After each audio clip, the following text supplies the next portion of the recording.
Okay, hello everyone. Hoping my mic sounds alright, because I know we had issues the last stream where suddenly my mic just went out. But we should be good to go tonight.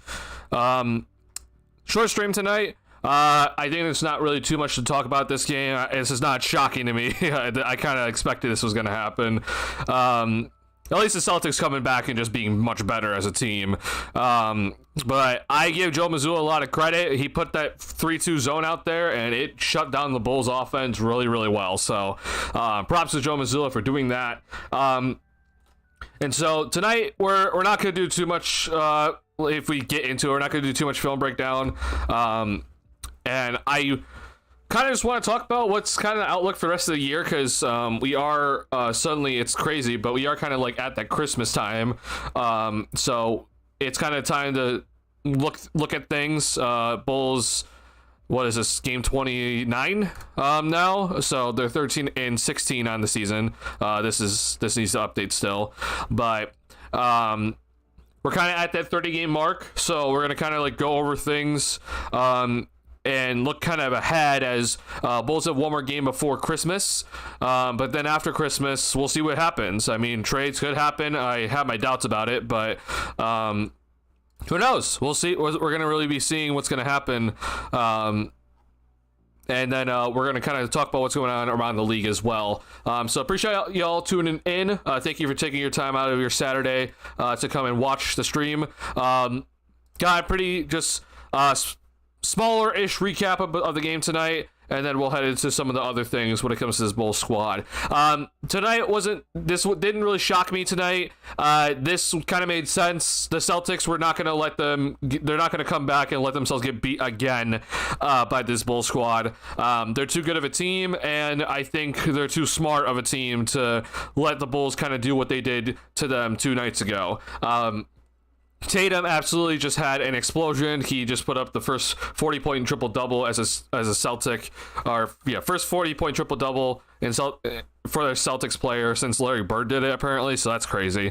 But yeah, I mean, this was a season high for him, so he was just like, hey, we are not going to lose tonight. That's that. So props to Tatum for just absolutely just coming out and just destroying the Bulls.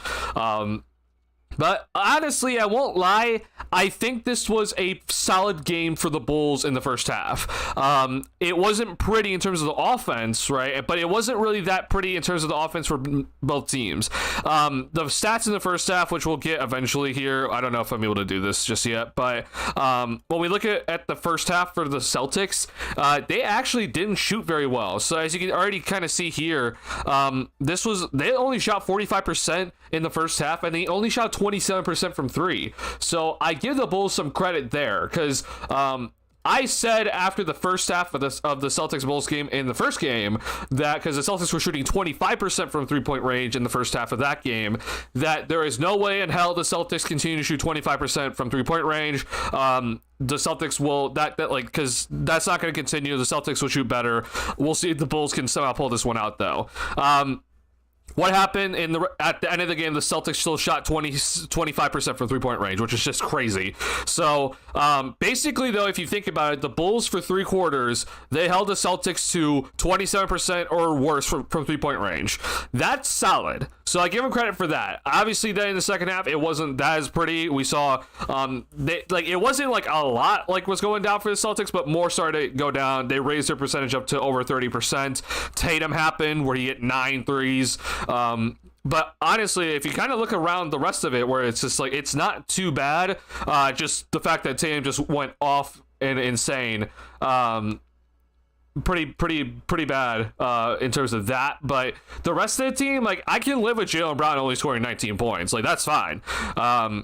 Porzingis had the size, so I'm not too shocked about that, but like Derek White didn't have a good game. Peyton Pritchard didn't go off against you again, so that's great to see. And so I think the Bulls, for the others, I would say, right, I think did a pretty decent job, but obviously Tatum is Tatum and he's a superstar for a reason, hence why he did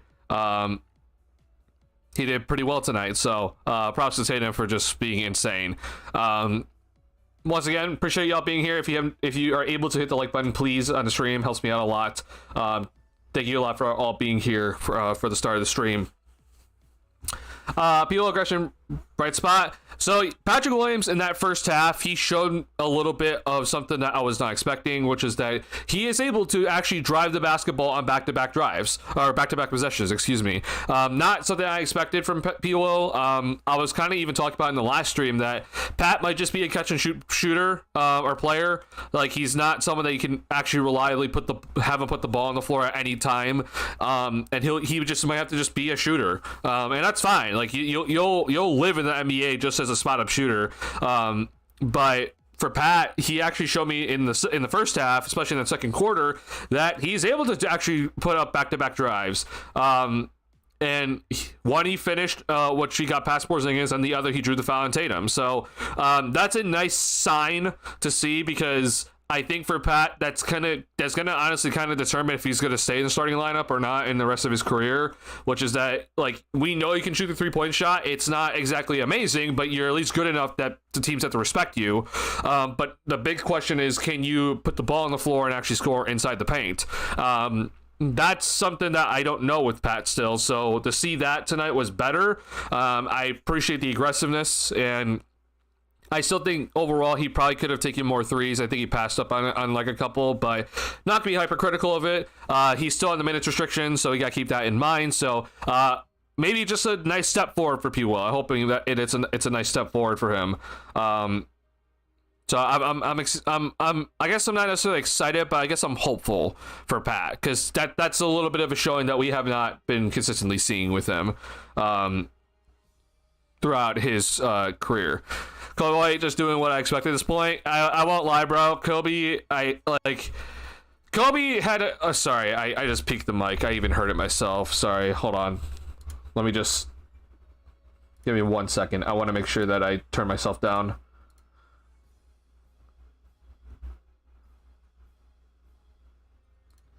Okay, yeah. So Kobe in my head right now, yeah, I'm not very happy with how he's been overall playing. He picked up he picked up 2 fouls in 58 seconds to start the game. I was shocked that Billy let him out there still to play another minute. Then Kobe, after that, he airballed a 3 to start the game. So that was also after a turnover. All that came after a turnover. So not a great start to the game. He had I think a 9-point third quarter, so nice for that, but he has been very, very, very disappointing in this month so far. The month isn't over, so it's not time to like full out panic yet, but it's been a disappointing month for him, and I'm hoping he can just get back on track, because I actually think with Kobe he might be one of those players that like severely relies on his jump shot. If it's going down, he looks like a really good player, but if it's not going down, then there's some serious issues where he's just not, like, teams have figured out his dribble package, right? So I think the teams are more willing to let him go into the paint because they can block his shots. Teams are also now starting to really exploit him on the defensive end and trying to get the switch, and because the Bulls are switching everything. So if there's ever a chance where Kobe has a bigger guy on him, they just post up, right? Or they try to see him in the paint and try to take advantage of him. So yeah, it's not looking great for Kobe recently. That's not me saying, hey, it's over for him in terms of him being a starting caliber player. Again, 18 points per game is not easy in the NBA, so there's always that. It's just that you would expect with Kobe that his three-point shooting would just kind of stick with him, hopefully, throughout that. Because if you're an 18-point per game scorer and your three-point shoot is consistent, that's pretty valuable, right? But if you're an 18-point per game scorer and it's because, 1 month you're averaging, 20 plus, but then the next month you're averaging only 14, it's less valuable, right? You go through hot and cold streaks, and I don't know exactly what to do with you. So we'll see what's next for Kobe. But I'm just gonna throw out there because maybe this is something that we can discuss. But if I'm the Bulls, I'm personally looking to find a trade partner for Kobe. I think a team will gladly try to get him just due to the fact that he is a scoring guard and is on a very cheap contract. So I think that there will be suitors for him. Don't know if the Bulls get anything spectacular for him necessarily, but I think it's kind of time to maybe start thinking about it. And it's not just because of Kobe's like more poorer play in the recent games. It's just kind of the reality of the situation where you're kind of looking at him like, I don't think he is gonna get any better as a player. So I think it's kind of like maybe time just to say the experiment's kind of over. That's not me saying like, oh, it's his starting time is done. It's just, I think it's just the idea that maybe like if you're holding out hope that, oh, maybe he can get a little bit better. I don't know. I have very, very much like I have very less hope about that right now than much less hope of that right now than I probably did 6 months ago. So it might just be time. Basically what I'm saying. Mid-Stock Society young forwards look promising. I agree. I think Buzelis, I think Phillips also looks really promising. And hopefully Williams can be part of that too. Celtics just know how they can score easy in the paint. Oh, I mean, I think every team against the Bulls know that they can just score easily in the paint. If they have the size, no matter who it is, right? I think every team knows that they can just score in the paint against the Bulls. They don't have a rim protector, and they don't have size to help them recover from their mistakes. And deployment attack defense is just bad. So yeah, Celtics just did the proper thing tonight, which is what every team should be doing. Bulls have strung together a few games of solid three-point defense. They have. So I think, honestly, the break for the Bulls where the NBA Cup was happening, so they had the extended break, the in-season tournament, I think that actually helped the Bulls' perimeter defense in terms of the three-point defense, because that was also not very good before we had that like 4-day break. So that's good to see. Again, I'm not asking for anything spectacular defensively. I just asked them just to be, just stick to the defensive protocols and just try to be like decent. You'll be bad. Like this team's gonna be bad defensively, but at least you can try. And they've been better, so I give them props. But I will also say this: they played the Raptors, they played the Hornets, and it's great that you've held the Celtics to these low shooting percentages. But I think honestly that's, for whatever reason, for the Celtics, they just can't seem to always play like perfectly well against the Bulls. I know the score doesn't look like that, and like it looks like the Celtics just blew out the Bulls in this game. But let's be real, like the first half was actually like pretty close for a good amount of it. So I would argue that Tatum was the big reason why they had that they had the blowout tonight. But I think, honestly, we're going to see a kind of a major test against the Milwaukee Bucks, because that's going to be a team that not only will kill the Bulls inside, but they can also kill the Bulls from the three-point line. But if this stays, though, where the three-point defense is better, then I have a lot more faith in some of these guys moving forward defensively, which will be good. Drew Smith, a lot of missed calls. I'll be back later. All right, I'll see you, Rob. Appreciate you being in here. I'd be curious how many threes were open, covered, etc. for these games versus other ones, as I don't know if I think the defensive end looked particularly good on threes. So I think against the Celtics, they've looked better. I actually think that they contested a lot more against the Celtics. But like I did just say, the Raptors and Hornets, I don't know about that. I think those weren't like perfect games defensively. Like they had some blemishes for sure.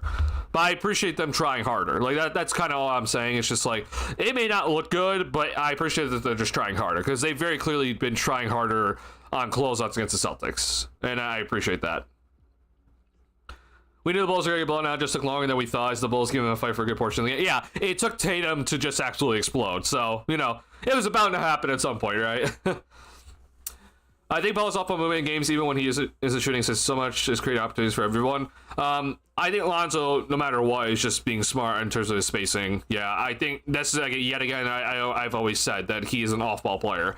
But yeah, I think Lonzo, in terms of his off-ball spacing, is just very, very smart. I wish that he was a better finisher at the rim, because then his cutting would be more of a threat, but he just isn't a threat at the rim. So yeah, I really like Ball when he's able to be like that off-ball guy, and kind of space the floor effectively, because he constantly moves, and that's good to see.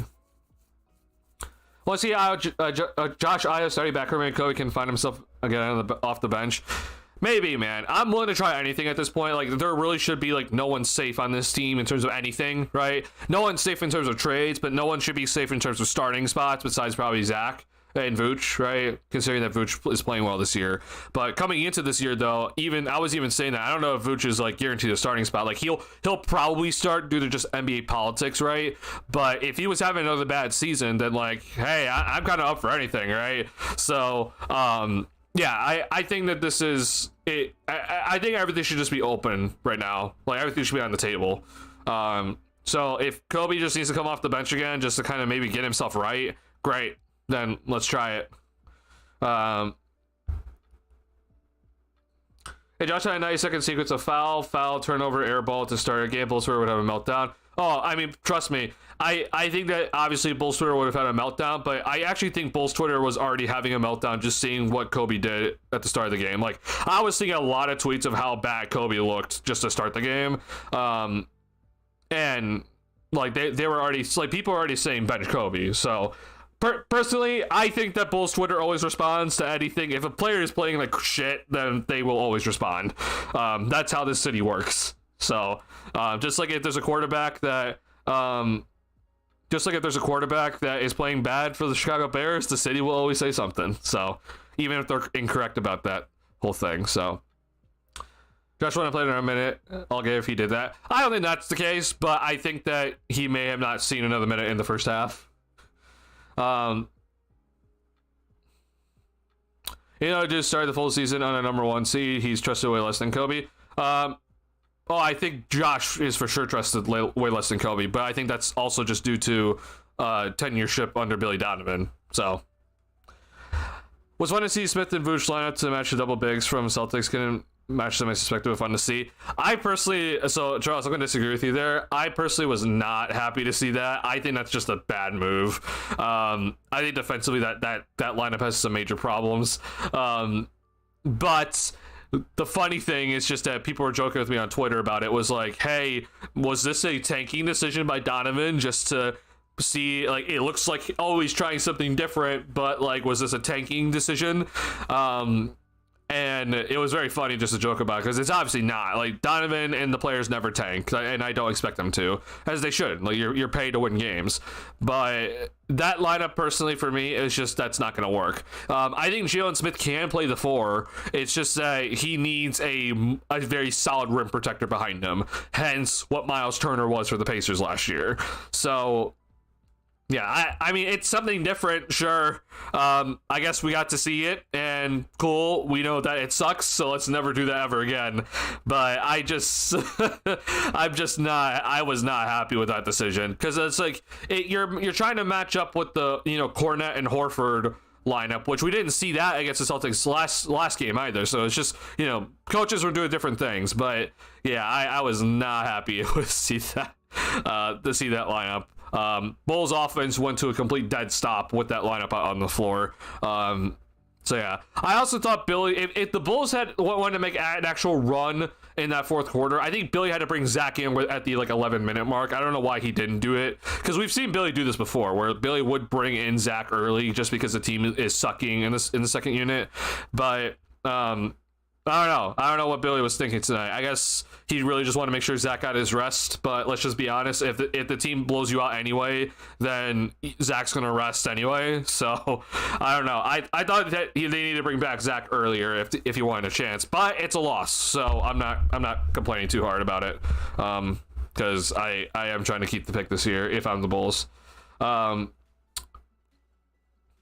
I was just wondering that for the boards compared to last game, every hustle play they made on Thursday, they lost tonight. They definitely did, yeah. But I think that's also the Celtics just being better in terms of being more prepared for those opportunities tonight, because they very clearly saw the Bulls are small. Let's try to get offensive rebounds. So just good job, honestly, by the Celtics. And I do think that the Bulls, in terms of the 50-50 balls, they lost a very big amount. But I also just think the Celtics they just did a better job positioning themselves today. So it is what it is. Doug, you see super fresh today. Holidays are hyped from the games. I don't know, honestly. That's actually kind of crazy, Charles, that you say that. I'm actually getting tired as hell right now. I worked today, so I don't know if you guys can tell, but I had a 8.5-hour shift today, so yeah, I worked today, so I'm glad that I don't look like I'm dead tired. But I did say though to start the stream that this will be a shorter stream just because I'm tired, but also that there's just not a lot to be talking about with this game. But we'll still talk as always, right? 35% for the floor, 29% for three for Kobe this month. I would not have guessed a 5-3 record if you told me those numbers. Oh, I agree. I definitely wouldn't have expected that either. But it does help that you face the Charlotte Hornets and Toronto Raptors. So those are 2 of your 5 wins, right? So that sort of stuff does help. But, a win against the Celtics, awesome. That's very unexpected. So props to them for getting those extra wins. No, I didn't think it was a good call. I agree with you there. It wasn't affected nor to be expected to be entertainment value. Yeah, I guess entertainment value, it's a decent idea just for fans just to look at it. For Stacey King's sake, I bet you he was delighted to see Smith and Vucevic out on the court because he loves the double big ideas. I personally hate the double big ideas. We don't need to ever do that on this team. So please do not ever do that ever again, Billy. But I mean, we got to see it. We at least know it's not effective, so we can move on from it. Also, for the people that were kind of we're calling for the some more forward lineups, because obviously this team is guard heavy, right? So you've been seeing a lot of 3-guard lineups, but we actually saw a lineup today where it was Buzelis and Phillips out there on the floor together, right? So I think for those people, that was exciting to see. And I think that's pretty cool. I don't exactly remember the closing lineup to the second half, to the first half. I'll have to double check that, honestly. But I know Buzelis checked back in at the end of the second quarter, but I don't think Pat was out there because of minutes restriction. Yeah, so he actually checked in for Phillips. So yeah, okay. But either way, though, yeah, we got some entertainment value out of some of the interesting decisions by Billy tonight. I don't know. Maybe Billy was actually trying to tank tonight. I'm not entirely sure. Does he have to be the worst when it comes to understanding the game as a commentator in the NBA? I think with Stacey, because I'll quickly talk. I guess I can't promise quickly, but I will hit on it and then we'll move on, because I don't want to be talking about Stacey King this entire stream. But when it comes to Stacey, I don't necessarily think that it's he's the worst. I think there are worse color commentators in terms of that they get to call games, but they don't really understand the game whatsoever. But I do think with Stacey, his mindset just because of the time he grew up in, how he grew up, how he was taught basketball, from how he grew up, it stuck with him, and he won 3 championships his own way, right? So he's not gonna change because that's the only way he knows. My thing with Stacey is just that he has not adjusted to the rest of the NBA, like the changes to the NBA.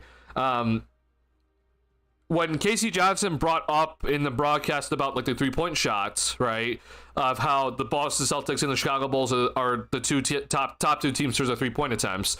Now, if you look at the stats, though, there's a major gap between these 2 teams. Okay, there's the Boston Celtics that average over 50, and then there's the Bulls who average about, I think it's 43, if I'm not mistaken.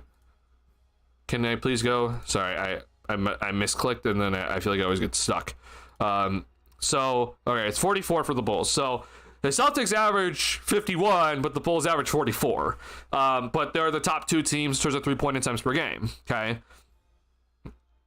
When Stacey then responds to it, he's just like, okay, but like, look, my whole response to that is that, like, I think there's too many guys that keep shooting all these threes that aren't great shooters. Like, if you have Steph Curry, Klay Thompson, and Kevin Durant on your team, then yeah, you should absolutely be shooting the lights out of the ball. But those are the 3 best shooters, or the 3 of the best shooters of all time. Well, my only thing is just that, like, the Boston Celtics don't have Kevin Durant, Steph Curry, or Klay Thompson, but yet they continue to shoot the lights out of the ball.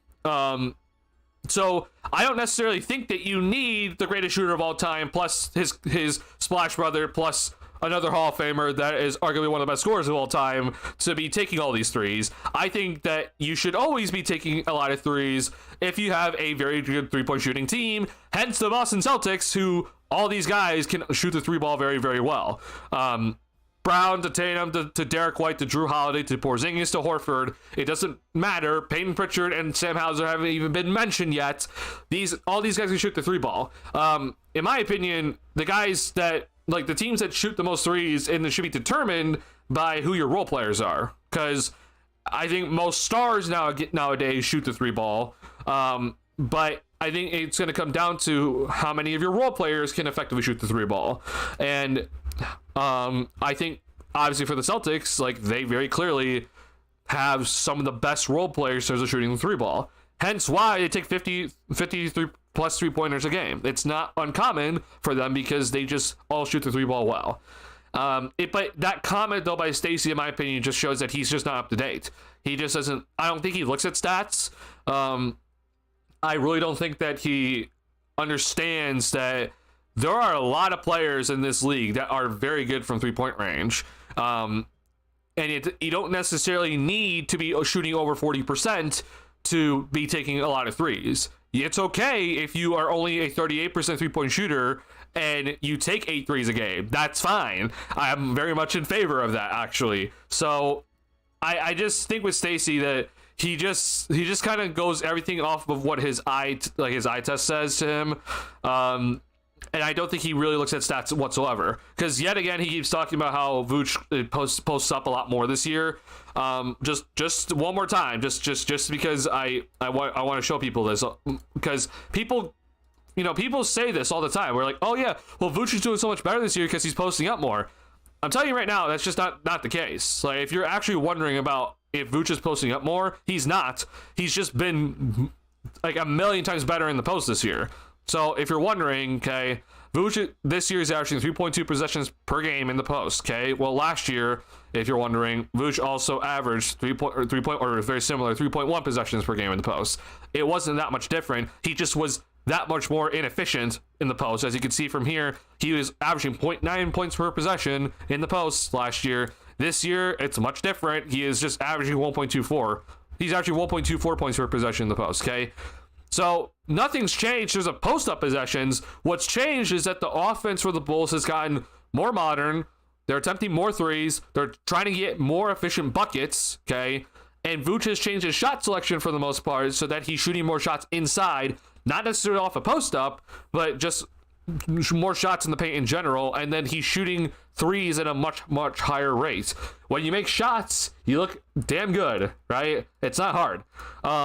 Vooch has just been better in general. He has not done anything different. He has just made more shots this year. But the offense around him has just been more efficient. It's been more well-designed. It's been more effective. The Bulls are shooting pretty well overall from three-point range. Like, if you're wondering in terms of three-point percentage, the Bulls are one of the best in the league in terms of three-point percentage. So not only are they shooting a lot of threes, they're also doing a damn good job of making their three-point shots overall. They're top 10 this year, and they're shooting 44 threes a game. So I just don't think Stacey looks at this stuff. Like, I think we all expect him to look at this stuff because he is, he's a guy that is employed by the Chicago Bulls, and he talks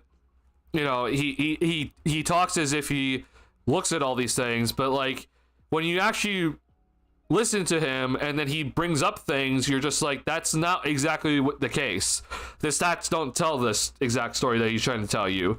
And especially when you listen to the Give Me the Hot Sauce podcast, which I tune in every now and then just to kind of see what they're doing. But when I used to really listen to him, though, he would just bring up things, and I'm just like, that's not right. Like, the stats don't say this. Like, and that's where I get hypercritical with Stacey about that, because that's doing what a lot of people, like a lot of other people do.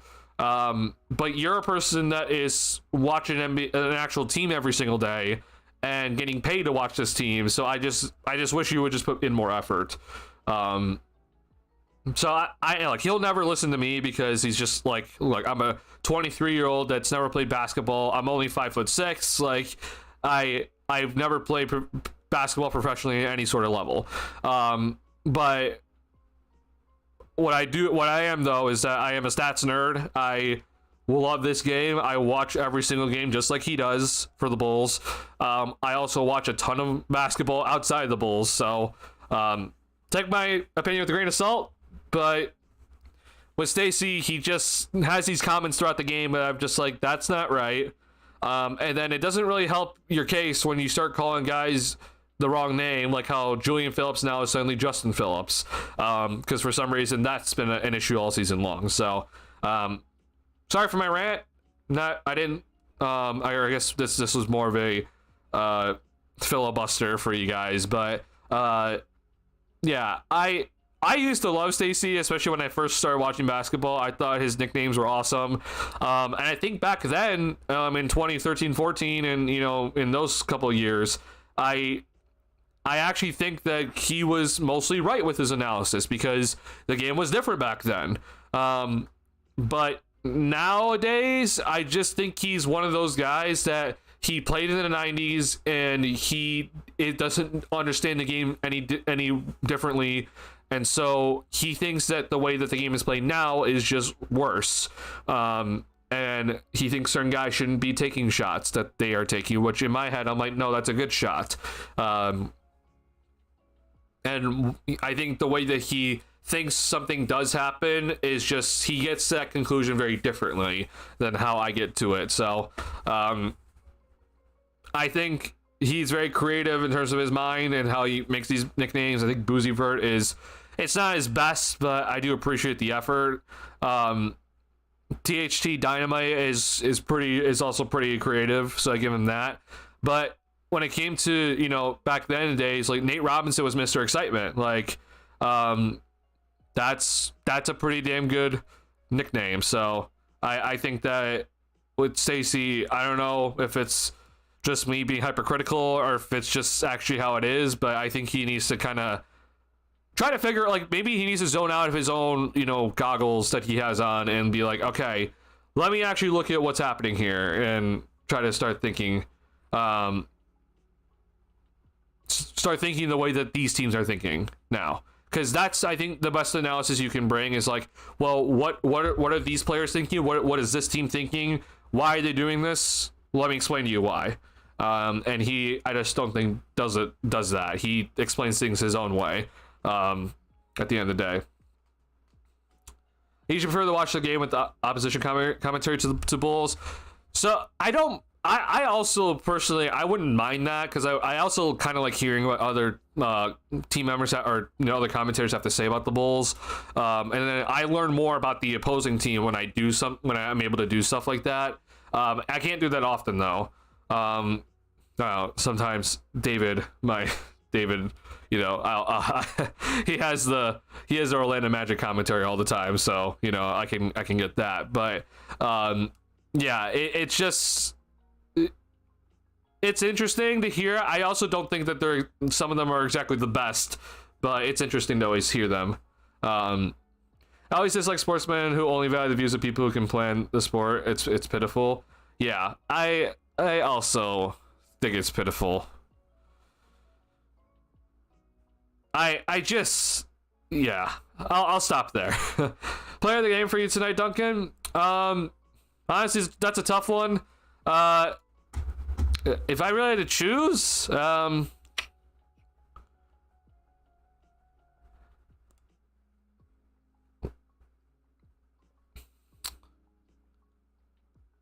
say Pat tonight. That's not. I mean, I think it really should be Zach, but I'll give it to Pat. I think his, all things considered, minutes restriction. The first half was really solid. Didn't play as much in the second half due to the minutes restriction. I'll say Pat. I think Zach tonight didn't have as good of a game as the first game, because the Celtics were very much onto him. Like, we saw him getting doubled off some of the off the pick and roll sets that the Bulls ran, but also the 3-2 zone killed his opportunities, because we saw obviously in the previous game that Zach was able to, whenever he got Porzingis onto him, he was able to exploit that matchup pretty effectively. And Celtics usually switch everything, so that was an effective matchup for Zach to go ahead and exploit. Well, if it's a 3-2 zone, then it's pretty hard to exploit that, because Porzingis won't ever be on the perimeter in a 3-2 zone, or specifically at the top of the key perimeter. So I don't necessarily think Zach didn't have that great of a game because he just didn't shoot great. Like, he was 4 for 4 from 3-point range for a while. He probably should have made the layup that he missed when Derek White did foul him, but it's all right. But I don't think this was Zach played bad. I just think that the Celtics were like, hey, you're not going to go ahead and you're not going to go off for 30 plus again tonight. So, but I'll say Pat at the end of the day. Hot take: Pat was the best overall performer on the Bulls tonight. I don't think that's a hot take necessarily. I think that's honestly a pretty solid take. For example, I'll give Pat for sure. Just ensure for all game I would. Yeah, I at the end of the day though, the Bulls in the second half just did not perform great. So, other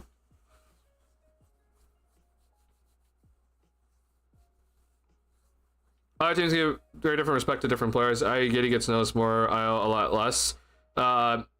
That's not shocking. I think that's kind of how the plan was for this year, is that Giddey is under the spotlight for comments when it comes to commentary about the players for the team. So yeah.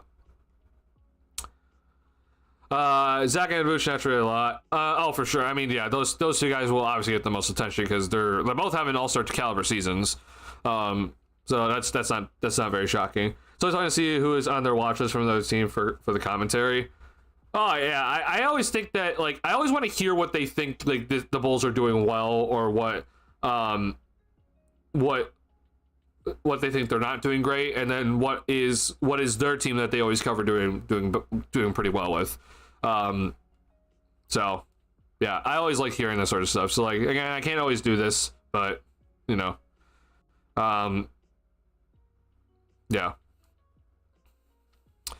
All right. Overall, though, again, I think I'll take this Bulls defense in terms of the 3-point percentage for the Celtics. I'll take that, but the individual defense against certain guys like Tatum, who absolutely destroyed Jalen Smith because Kobe messed up on the 2-3 zone, that needs to just get better for the Bulls. So yet again, we're talking about point of attack defense being a problem for this Bulls squad, which is not shocking. That we said this was going to be an issue for this team all season long.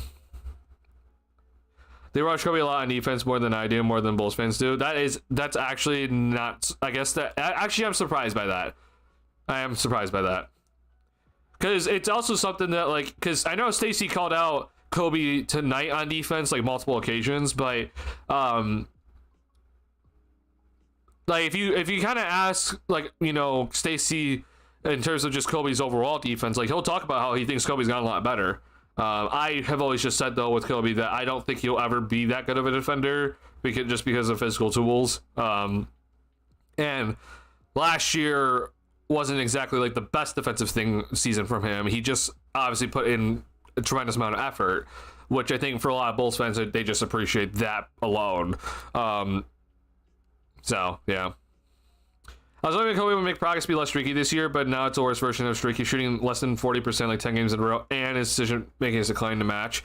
So, with Kobe's decision making, okay, let me just give you this whole one little bit. Do I think he's more streaky this year? Absolutely. He looks even more streaky than last year, so he's much less consistent. His decision making, though, I know a lot of people have been calling about like the fact that he's passed up on layups, or they think that he's passing up on layups, and it's like that's a bad decision. I've said this once before, I'll say it again. I don't necessarily think that some of those times when he does pass up on what you think is a layup is a bad decision, because I don't think that he's actually capable of getting the shot off sometimes. I think that with Kobe, he's going to struggle sometimes getting the shot off at the rim, hence what we saw tonight, because Porzingis is there. But even when Porzingis isn't there, we've seen him actually have some struggles. It's just because he's just not that big. He lacks wingspan. So you don't have like that, what Shea has. Like Shea's able to seriously get the ball close to the basket on any layup attempt because his wingspan's so big. And he's able to hold on to the ball for much longer and get past the trees. Shea isn't the most athletic in the world. He's also not the tallest guy, but he's Shea Gilgeous-Alexander for a reason. Kobe just doesn't have the wingspan for that, and he doesn't have the athleticism that Levine has, and he also just has a shorter wingspan than Zach. So it just shows you that I think that with Kobe's skill set or Kobe's specific physical tools, I don't know if he's really able to get some of these shots off at the rim where we think that he could have made that layup. I don't know. Like I really don't know, honestly. I think last year, what happened is that teams were very caught off by surprise with his ball handling, so he was able to really get guys like off balance, and so that's how he was able to get a lot of those layups, was that guys were off balance, so he was able to get more layup attempts because of it. But I think now, because they, full scouting report is out on him now, they're more familiar with his dribble package, you're just seeing less and less of those opportunities for him. Now I will say this, I think that some of the threes that Kobe has taken, especially you can say in this game, in terms of decision making, that I can agree that some of them have been bad. There was a three taken that was like very early in the shot clock that was like from like 32 feet, and it was just so unnecessary in my head. And like it's not like Kobe's having like a a spectacular game, or like it wasn't a heat check moment. Like if that's Zach and Zach has made his last 3 threes, then that's fine. But Kobe just hasn't had that good of a game in a long while, and he wasn't having a heat check moment in that moment. So yeah, that stuff is bad. I also do agree that on the fast break, when he doesn't have the basketball, he should be looking to cut more. I do agree that has been worse this year, but overall, though, again, I just want to say, like, when it comes to like some of those moments where people are saying like that's a bad decision for Kobe to pass it out because he had a layup, I don't know if he actually does have a layup. I've said it to people, like, I don't know if he does have a layup. I think he might actually think that he can't get the shot off because he doesn't have the physical tools really to get it off. The other reality with Kobe that I think some people need to start thinking about is because while he is a great shooter, right, or we think that he's supposed to be a good shooter, we think that his career as an offensive player should probably last for a while, but because he isn't the tallest and he doesn't have the best athleticism in the world, not to mention that his lack of wingspan, like, how long will his peak, if whatever is his peak, will last? I don't know. Like, was last year actually just that big of an anomaly year where he averaged his career high in points per game, and now suddenly it's like, oh, like, that was the only season he was able to do such a thing? I don't know. I mean, I think it's a big question for us, but I hope that's not the case for him. But I actually do think that he's probably for the rest of his career is on his way for a bench role, unless he finds a way to turn things around very quickly here. So, but I agree that I think some of his decision making has been whack this year, and unfortunately, his streakiness has been much worse than before, and so that's not good to see. Cody's suggestion, I'm not getting back or then going at Kobe Gunner are the usual ones I see. Yeah, makes sense. Do you still think we should make a trade for Zach? Trade for Zach or trade away Zach? I assume that you meant like, do you think we should be looking to trade Zach? I think we should still be looking to trade Zach. I mean, yet again, I want to make it clear because I got a comment on the last stream because I guess some people were upset about me focusing too hard on LaVine's one turnover, which was the Vooch pass in the fast break that was kind of behind Vooch. Let me just be clear once again on this channel. I'm the biggest Zach LaVine fan. I have been a major Zach LaVine fan since he's gotten here. Now, I was also a major Jimmy Butler fan, okay? So I want you guys to understand that. But I'm a major Zach LaVine fan. I would love for Zach to finish his career in Chicago because I think I would just enjoy watching him, for one. But two, I think he's a damn good player. But I also know the reality of the situation this team is in. I was adamant on saying that I think that if the Bulls were able to trade DeRozan before the offseason hit, and trade Vooch and trade Caruso and trade certain guys and recoup assets, I think the Bulls would have been able to actually retool with Zach. But they didn't do that. They didn't trade Caruso before the offseason, hence then his value was lower, so they weren't able to get as much back for him. They did the sign and trade with DeRozan, but they let him become a free agent before being able to sign and trade him, right? So they did everything wrong in terms of how I personally would have done it, and then I would have said like, hey, you can bring back Zach, basically retool the team, not around him, but just with them, right? You would clear out a bunch of cap space with Vooch and DeRozan gone, which I understand maybe now, like Vooch wasn't able to get traded back then, but still, I just think that there are ways to recoup assets, and Lonzo's coming off the books this year, Vooch is coming off the books in a couple of years, and then obviously Zach's, I think what's something that people don't really understand just quite yet. I think Zach's gonna opt out of his player option actually, so max contract for Zach isn't gonna last for like an eternity. Like, he's going to opt out of that fifth year, in my opinion, unless he gets injured the year before. So I saw ways. Like, I personally saw ways the Bulls could have done that, where they could have retooled with Zach, but they didn't do the proper things. So because of the decisions that they did, now I'm like, no, I think we should trade him, because I think the Bulls need to do a full-out reset now, when I didn't think they needed to in the first place. But yeah, that's the reality of the situation. So I still think that the Bulls should be looking to trade Zach, and I hope they find a trade partner. Well, the recent report, though, about that the Bulls are not interested in Zeke Naji whatsoever, that makes the Denver Nuggets trade extremely difficult. So I actually think that I said it in my tweets, and I kind of said it on stream. I don't really think a Denver Nuggets trade is actually going to happen between Zach. Zach going to the Nuggets. Like, I don't really think it's going to happen. It will definitely not happen anytime soon if it does happen. Because we talked about the trade bonus for Zach being higher right now. Like, each day passes, the trade bonus for Zach goes lower and lower and lower. So if there is ever a time to do a trade for Zach to the Nuggets, it would be when his trade bonus is lower. Hence, a month down the road. But yeah, we'll see. We'll see if there is ever a trade partner for him. But I do think it's the right decision to try to trade him. Yeah, I mean, the drive step passes to nowhere, early clock deep threes, poor transition offense, Sarah just playing with lower basketball IQ lately. I do think that he's been, and we're talking about Kobe now. I do think it's been a little bit worse for Kobe in terms of just IQ. This is therapy for me. What's going on, Delbert? Nothing mean on Vooch, though I would prefer him traded for the team development. I would too. Like, I mean, any vet on this team I would love, I think is the correct move to trade. I think LaVine, Vucevic, Ball, if you want to consider THT a vet, I don't personally put him there just yet, but sure. I think Carter and Torrey Craig should all be looked to be traded.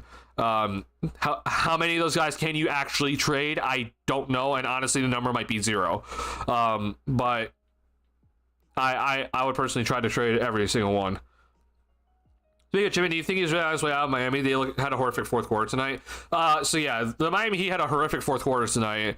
I'm assuming Butler didn't play, but maybe he did, because I just know Jimmy, like, he missed the. Yeah, he didn't play. So, but yeah, Jimmy missed the, part of the Oklahoma City game for the Heat because it said stomach bug, but he clearly rolled his ankle. So I don't know what that was all about, but I don't know, man. I think Jimmy might actually just be done with the Heat. And I think for him, the biggest reason why is because of the contract thing going on. I don't necessarily think it's about they're not trying to win or anything. I think the Heat are still trying to win. But I think for Jimmy, it's about they're not giving him that extension because of his age. And he's just well, I want to go somewhere that's going to give me an extension. So I think that's just kind of what's going on with him. We'll see what actually does happen. But if Jimmy Butler's available on the market, I don't exactly know which teams would want him. I know Oklahoma City's been brought up. But I'd be very interested to see where he's going to go. Because I think a lot of people know that his playoff performances speak for themselves. But my big question, though, is just that, if you're a team that is on the market for a Jimmy Butler, are you a team that has a superstar already and he's going to play second fiddle? Or are you a team that has maybe a Houston Rockets, for example? The Houston Rockets don't have a bona fide superstar, right? So if you're the Houston Rockets, if you want to, speed up everything, do you trade for Jimmy? And so you have your bona fide superstar now. So he's your number one. And, I don't know who's your number two, but it's probably, between Şengün and assuming that Jalen Green's a part of that trade, then Jalen Green would be going to Miami. But, just a thought, because I think with Jimmy, the problem with Jimmy is just that he isn't a 3-point shooter. Now he's not DeRozan because he what Jimmy does do a good job of is that Jimmy attacks the paint. He effectively gets to the free throw line, and he's obviously a damn good defender. So he isn't like DeRozan when I say he's not a 3-point shooter, so he can't play off ball. Jimmy, I think, can be effective in ways off ball, but I just question what the fit will look like for some teams. And I think I'm right to question that. So, yeah, I don't exactly know what the plan is for Jimmy Butler. This year, he's only averaging 18.5 points per game, but as you can see, he just doesn't take threes. So, I'd be interested to see what happens, personally. But, yeah, I don't know. I don't know what the plan would be. Giving Sanogo a chance to play minutes, pull from a G League, a good option or a new dart at the board. I agree. I think I would love to see Sanogo get a chance at the end of the day. Calling feels a reasonable comparison to the size, height, and style that Sanogo might be a usable backup center. That's actually a good comparison, yes, Kongwu. I think Sanogo is going to have to be a little bit more different, where he's going to have to really use his mobility a bit more, because I do think Kongwu can still use his just overall mass to get some buckets. But yeah, I do think that Sanogo's got to use his mobility to kind of figure things out. What's up, Magugula? Appreciate you checking in. Jimmy to GSW would be the most fun to watch if they trade him. That would actually be really interesting because, I know Steph's not playing a full 36 right now, so I know that there's that going on. So I'm not going to be Steph's no longer can be a number one. I think Steph Curry can still be a number one. I'm not ready to say Steph's designated to be number two now. I think Steph can still be a number one, but that might actually be the best fit for Jimmy, because Steph obviously has been damn good off ball his entire career, but it allows kind of both just to flourish. The only question then, though, is just then what's the 3-point shooting look like now on that team, because Draymond Green has to be in that lineup somewhere. I know Draymond's coming off the bench on some games right now, but I personally would like to see that, because I also said that I think the Giannis Draymond would also work. So you would really tune up your defense. You would get more scoring on the interior for the Warriors and more free throw shooting with Jimmy. And yeah, I think we'll see. I'll quickly pull up Spotric, see if there is a trade for that, but I'm not entirely sure because of just some of the contracts in my head. But yeah, I'd be very interested to see if that would work. I think Jimmy would love to getting to coast in the regular season next year, even behind their star law saves up for the playoffs. That probably would be the case, yeah. Golden State has a lot of players around it. It can suit too, though. LeBron, Jimmy, Giddey, Simmons, all passing taller ball handlers might be possible, better one that defends. Yeah, but I think with Golden State, though, like, they're specifically, like, looking for, like, a forward. So, like, the guys you mentioned. So, like, I personally wouldn't be looking for a guard, right? But I agree, though. Like, amongst all the forwards, though, I agree. Yeah, about De'Aaron Fox rumors about potentially leaving the Kings. I have. I'm not exactly, like, there just yet with De'Aaron Fox of, like, oh, he's going to be leaving, just, like, he's for sure gone. But he is a Rich Paul client, so I am very interested to see what's going to happen with that, because if the San Antonio Spurs are able to get a De'Aaron Fox next to Victor Wembanyama, yeah, that now we're cooking, because I really think that the concern with Fox obviously has just been the major concern with a lot of teams about building your team around a smaller player, right? Can your best player on a championship caliber team be like a 6'3" guard or smaller, right? The only teams that have ever done it have been the Isaiah Thomas Pistons, and then the Steph Curry led Warriors team, which then you can even say for Steph, he was not the best player in 2 of the 4 championships that they've won, right? KD was arguably the best player for the other 2. So, it's just something to think about, right? There are exceptions to the rule, right? Because, Isaiah Thomas did it, Steph Curry did it. But Fox, unfortunately, just because he is smaller, he falls in the same category. Hence why with Jalen Brunson, I don't know if the Knicks will ever win anything. But if De'Aaron Fox is able to go to San Antonio, where he wouldn't be the best player, but he'd be one of the best number 2s, because Victor Wembanyama doesn't necessarily need the ball, right, to be effective. So Fox would be doing a lot of the ball handling for obvious reasons, for being a point guard, but also just being damn good. But then, Wembanyama as your best overall player, being, the defender that he is, and obviously the scorer he's already showing he can be. Yeah, I mean, hell, that'd be awesome.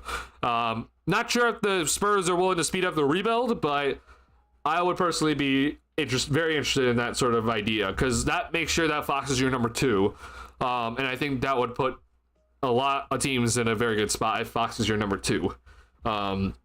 So I'm very interested in that for De'Aaron Fox and wherever he might go. At the end of the day, though, I honestly think he might just be staying with the Kings. Like, I'm just being real. I don't exactly know what that means for the Kings moving forward, but I think he might just be staying with the Kings. Yeah, I would love to see De'Aaron Fox on some other team. I would really love to see that. If I was Fox, I would still be mad that your greatest strength is more muted by being next to DeMar.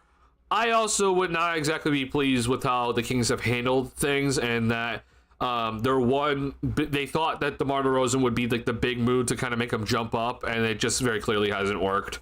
By the way, if you're wondering, yet again, the Sacramento Kings lost to the Lakers, so DeMar DeRozan's record against against LeBron James has continued to go the wrong direction. Yeah, so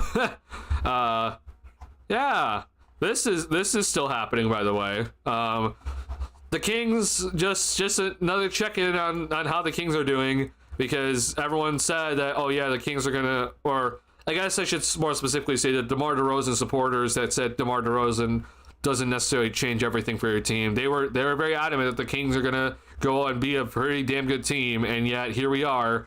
The Kings are 13-16, so the same record that the Bulls are currently have right now, but their 3-point attempts per game is at 34.7. Last season, the Sacramento Kings averaged 39 threes per game, and so DeMar DeRozan, at least in my opinion, has basically taken away 5 threes from their game average. So I guess it's not just him, but it just doesn't look too great. Do I think the Kings are going to finish under 3 games under 300, 3 games under 500? Probably not, but I wouldn't be shocked though if they kind of hover around 500 all season long right now. So we'll see what happens. I think they'll get back to over 500. I just wouldn't be shocked though if like they just kind of stick around 500 all season, because this is a pretty drastic change to kind of how they've been running things. Now people are starting to question Mike Brown and all sorts of stuff, which I don't know, bro. I just think DeMar kind of puts you in this like really weird spot at the end of the day.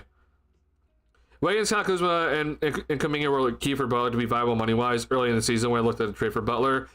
That's probably the case, and that's gonna suck. It might even be worse now because the Warriors are closer to the because they're already in the luxury tax, but they're very close to the first apron, but they're hard capped at the first apron. So yeah, it might be even harder now after trading for Schroeder. Now we trade DeMar. I mean, at least just in terms of stylistic wise with how the team is operated, I'm happy that DeRozan is gone. Because I don't know if I would have been able to survive another season where the Bulls were basically only taking 33s a game. I don't know if I would have been able to survive that. Like, I don't care how many games we would have won because we're not winning the championship. But if we actually had another season where we only took about 33s per game, I might have actually went insane. Because it's not like we have like a Giannis or a Jokic or an Embiid where like we can just dominate the paint consistently. We just don't have that. So if that's the case, then I just don't want to only see about 33s per game. I need to, if you're a smaller team, which we were, we have to be launching threes, and we're doing that this year, so I do appreciate that. He's underperforming their point differential, so now so many close losses despite the clutch scoring talent on their roster. Well, that's the thing, though. I think like one of the biggest things about De'Aaron Fox has been the fact that he's been so clutch, right? Now, DeMar DeRozan, obviously, the past couple of seasons has been very, very clutch. But now it's like, who do you give the ball to? Which you would think that's a good problem because it's like, well, we have two guys that we can go to down the stretch of a game, and it's like, okay, we're fine. Well, the problem is that they're both used to having the ball in their hands. The problem is that they're both guys that need the ball in their hands really to be effective. So it's not like one can be clutch being off ball and then the other can be clutch being on ball. It's like, I guess my best comparison is like, Game 6 Klay was so damn clutch, but I knew Klay Thompson could be like that clutch guy off ball where he'll be ready to hit that wide open, or not, I guess not wide open, but he's just ready to shoot any sort of catch and shoot 3-point shot and knock it down at a very critical moment. Those two guys, though, they're not able to do that, right? They both need the ball in the crunch time. So who's gonna get it? But then what does the other guy do then? Because they're used to having the ball in their hands. If DeRozan's the guy off ball, I mean, he is just not effective right now. He's just significantly less effective than many other players.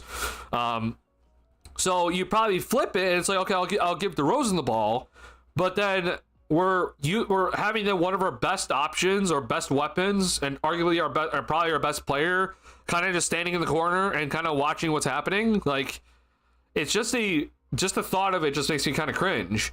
So yeah, I'm concerned for the Kings moving forward because like I still think that there's a way to maybe kind of figure this out where you're not only taking 34 threes a game, where you can like up it maybe to 37 so that it's a little bit better and you'll find better offensive efficiency, but it just hasn't been that great right now to start. In terms of points per game though, I think they're fine. Like, yeah, I mean, like they're up there. Their defense though, like, I don't know about their defensive rating. Let's actually look at that really quickly. They're 14th right now, 112.4. That actually might be better than last year for the Kings.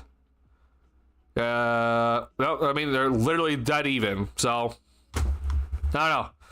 They are, like you said, AV Breeze, that they are definitely up. Like, they're underperforming their point differential. Like, they're positive, right, in terms of plus minus. They're 2.2, right? But yeah, I mean, it is kind of a thing. Murray shooting 30% of the season as a 37 8 career guy from 30. That also hurts. Yeah. Herter, I kind of expected that from her just due to the injuries. But honestly, though, they shouldn't have been like expecting anything from Herter this year, honestly. Like, injuries. Can you look at Lonzo's 3-point stats this season so far? Yeah, for sure. I'm going to assume that it's a little bit worse than maybe we were expecting.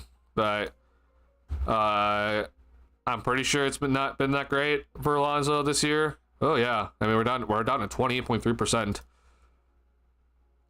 Sorry, I want to hit tracking. No, I guess not tracking. Splits, shooting. There we go. So once again, just as I always like to say, Lonzo is an off-ball player because most of his shots, no matter what season it is, most of his shots are assisted.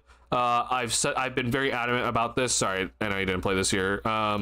But first season with the Bulls, it's like everyone's like, he's a point guard, he's a point guard, he's a point guard. I'm just like, no, it's not the case.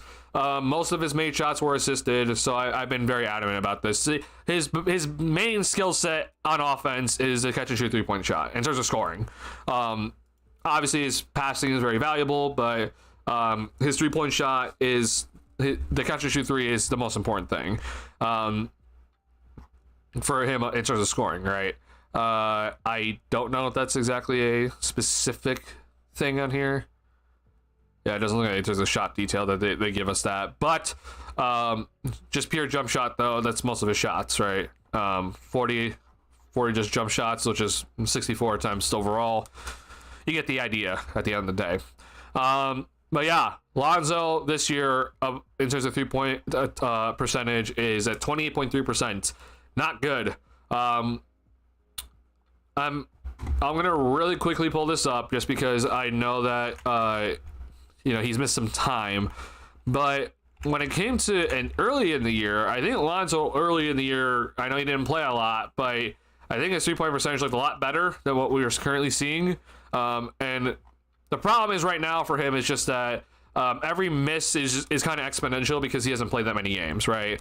So every miss is a pretty big kind of hit to his overall field goal percentage. But honestly, that's not even the case. In the 3 games he played in October, he shot 33%, and then the 2 games he played in November, he also shot 33%. So yeah, honestly, not that great. This is actually crazy to me because the one thing I said that would stay is that 3-point shot, which I still think it's in him. I don't think it's gone away necessarily, but it actually seems like the wrist issue is like a big thing right now for him that's affecting him.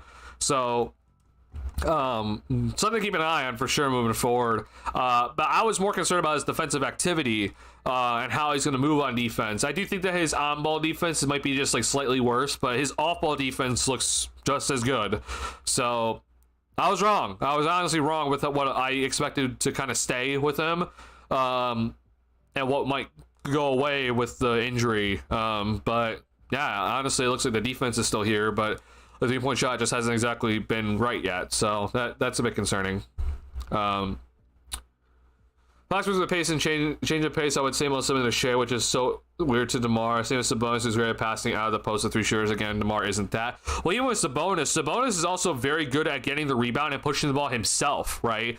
That's what makes Sabonis so damn special, is that he can get the rebound himself and then lead a fast break by himself. So that's the thing. Like, you're right. Like, the Kings play with a lot of pace because their center is willing to run with the basketball and be a damn good passer alongside that. With DeMar, that's not his game, right? He's a much slower guy. He doesn't necessarily run the fast break unless he's leading it, which he never really does. So yeah, DeMar's mid-ranger is similar range to Fox in a sense too. So yeah, they're definitely taking up the same space. Yeah. So since the wrist injury, yeah, I do think Lonzo's been really slumpy since the wrist injury. I mean, his shooting percentages are actually worse than Kobe's so far in the month of December, which I know, like, I just want to make this clear yet again. For Lonzo this year, I made it very clear that the expectations for him are no expectations for me. Like, the last thing I wanted to have happen is that Lonzo actually comes back and then, like, plays badly, and then people start, shitting on him, be like, oh, you're such a bad player, like, you're not actually the same. I just want to make this clear. Like, I made it very clear before the season started that, like, my expectations is no expectations. The fact that he's on the court is great, and we see his defensive activity is still very good. It's just that, yeah, I do think that the wrist injury is really affecting that 3-point shot. He just doesn't look right. Especially recently. So hopefully he'll get it back. I am just worried though, like, if he does hit that wrist again or falls at it weird, I'm just worried he needs season-ending surgery then, because it didn't sound great in terms of what we heard from initially, right, where he where he had the initial injury to the wrist that like it was a grade 3, it would have been season-ending surgery. It would have been similar to Pat's injury he had in the sophomore season. So I'm hoping that he can figure it out and just stay healthy for the rest of the year. They're upping his minutes, so I just hope that he can just kind of stick with that.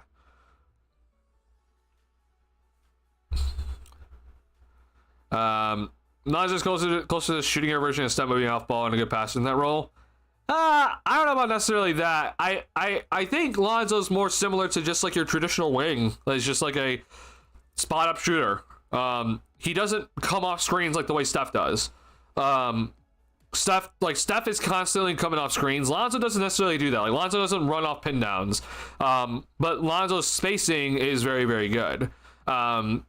So I guess you could say he's similar to Steph in that sense.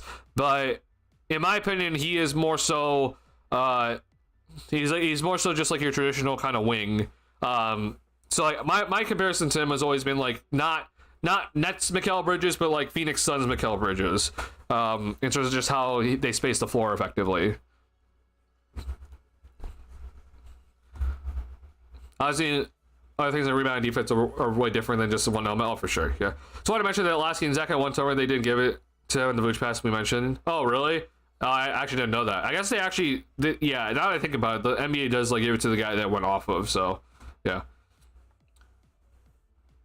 Yeah, Lonzo shot up. It is, yeah. Yeah, every game Lonzo starts and finishes healthiest W. Yeah, like again, if Lonzo is able for the rest of this year just play every single game and only play 24 minutes, and yeah, he might not play that great. Like he may not make a shot in some of those games. That's fine. I just the fact that he's out there is great.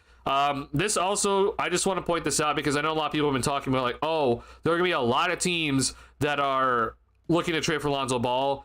I think, honestly, this right here might really derail that sort of notion because I already said that I don't think he's going to get... there's not going to be that many suitors because, 1, he's on a minutes restriction. 2, we already know that he's made of glass. 3, he's making $20 million a year. So you're not gonna go trade for a guy that's making $20 million a year to come off the bench, okay? Most guys, like if you're gonna go trade for a bench player, it's gonna be someone cheaper. That's just the reality. Like there are just better options out there. But if a team is gonna go trade for him, right, you would trade for him because of his defense and then obviously his 3-point shooting. But if his 3-point shooting just isn't there this year, then it just kind of negates that. So I've just said it that if a team really does want him in that sort of role next year of like off the bench kind of sort of role player. They just wait until the offseason. They don't need to trade for him and give up assets when he's about to hit unrestricted free agency. So I hope he just still finds a shot just for the sake of it, but I don't think Lonzo necessarily is going to get traded. Because if his 3-point shot has been actually this bad, which I actually haven't noticed it. Like I'm being dead honest. Like I have not noticed that his 3-point shot has been kind of this bad so far this year. But if it's really this bad, then I don't really see teams looking to actually trade for him at the end of the day.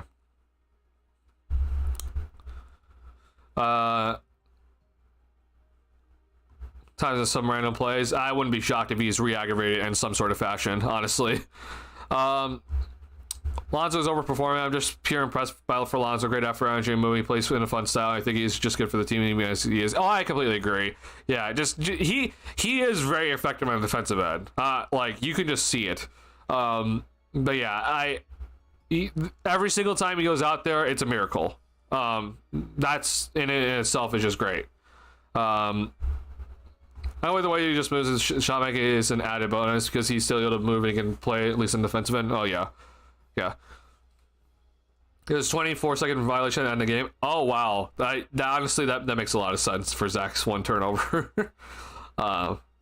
I see Suns Bridges in the energy he brings to Ferry. That's always been my comparison for Lonzo. It's been like Mikal Bridges-ish. Yeah, it's kind of hard because again, I compare him to wings. Like I honestly compare him to more like shooting guards and small forwards than point guards. Because I said he's a wing. He is not a point guard. Have you heard in baseball some guys are purposely getting Tommy John surgery, I think, or one of them, and it would make their arm stronger? Is it possible something like that can happen with his knee, a bionic knee? I think with Alonso's case specifically, there is no chance in hell that was ever going to happen. I think the fact that he's even able to go out and play is just insane, because I was worried he would always have just paid that knee for the rest of his career. I have heard of that though in baseball. I don't think that's necessarily been the case. I think what's been happening more recently is just that people have just been getting the Tommy John surgery just to get it early, because at some point right now in baseball, not to get all baseball nerdy on you, but the pitchers' UCLs are just going out at a very alarming rate recently. So what people are doing is just that they just have like a kid in high school or a kid in college get the Tommy John surgery early, even if they're not injured. Just get it done. Because they know it's just going to happen at some point, and you would not want it to happen in the middle of their pro career. So yeah, that's what the Tommy John surgery, like why people were getting it like earlier, even if they weren't injured. That's the reason why they were getting it. There was that whole talk about like some get stronger. That has kind of happened for some people, but we've also seen it for some people where they don't come back the same. So I personally would not even try anything like that with Lonzo with his knee. Yeah, not even gonna try at the slightest. Don't mess with it. He's playing. That's good enough for me. He hasn't had any issues with it so far. So let it be. What did you see the contracts AC Lonzo get? Caruso's shooting has also regressed this year. I am also interested to see that. I think with Caruso, he'll still get a hefty contract. Reminder that the mid-level exception has gone up, and Caruso got the mid-level exception, the current contract he's on right now. So I think it's going to be a significant amount for AC. I know his shooting has regressed, but he's still, one of the best perimeter defenders in the league. With Lonzo, I am also just interested to see, just because of the injury history. I think he'll get less because of that, but he's a very effective player, so we'll see. Oh, he's a ship England, who's only guy maybe for sure better than Patton at shooting coach. Oh, I didn't know that. I know you probably mentioned, but missed dunks again happening. Seems like it's for me and my points at times. Last 16 I don't think I've ever seen that many missed dunks. Yeah. I don't know why it's been a lot of missed dunks, and none of them actually been by Pat, funnily enough. So, yeah, it's been just kind of crazy. TJ is more established as an assumption that guys will need to mention guards so they get out. Yeah.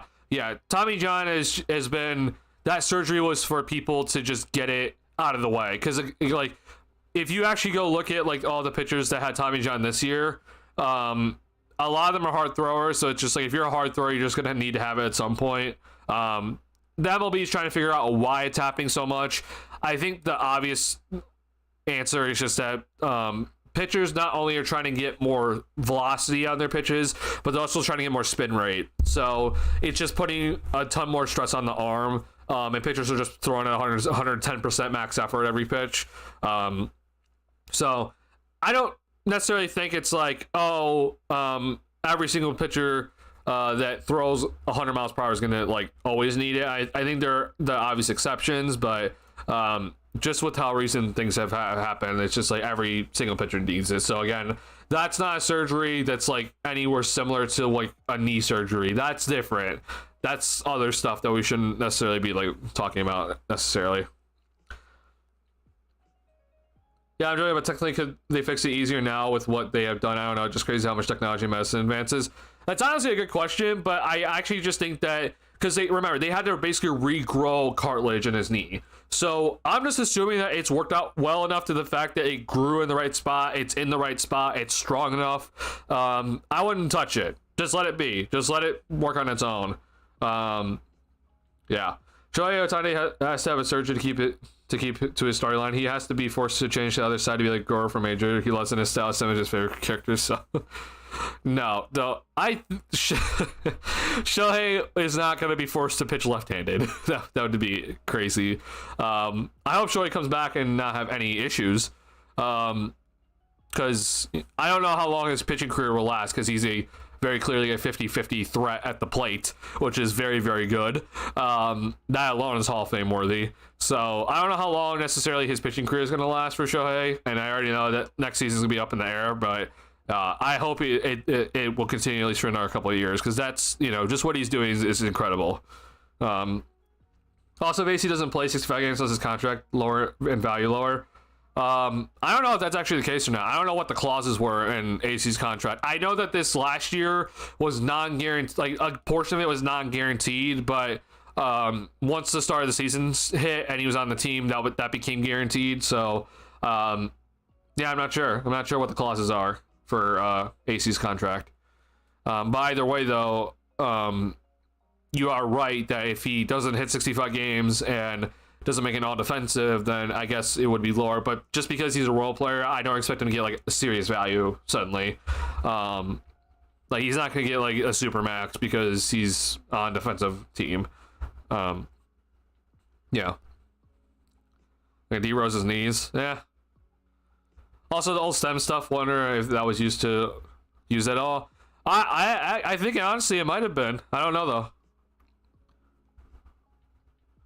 There's an NHL player who had the same surgery as Alonso a few weeks/months later. He hasn't returned to play yet, but making progress apparently. That will actually be a really good test to see like what happens, because it's not just the fact that like, okay, here's another. I guess I don't want to call Lonzo an experiment, but let's just be honest, like it's an experiment with what we're doing with Lonzo, but. That's a very different game, right? Like hockey is different from basketball. So like how is his body going to respond to it once he tries to get back into rehab? The muscles are different with what you use and everything. The way that with basketball obviously you're jumping up and down, right? With hockey, you're on skates. So like that will be really interesting just to kind of see how his body reacts compared to how Lonzo's body's reacting. And maybe see like, the wear and tear with the difference in sports, right? So yeah, I'll be checking in on that for a lot, just to kind of see how that works out. Because the reality also is just that it might not even work on that guy. What's his name? Can I get his name? Yeah, I always wonder the difference of running and skating because I've done both, but not sure if knees are less or more used. I actually think knees are less used because it's you're not gonna be jumping up and down as much. But I don't know. I personally have never gone ice skating, so I personally do not know. Hold the Cubs get Sasaki. I am hoping my White Sox get him. I know we will not get him, but I'm praying to God that we do. Apparently, they have kept in touch a little to share experience. Gabriel Landeskog. I hope I'm saying that right. Okay, thank you for that. I'll keep that in mind.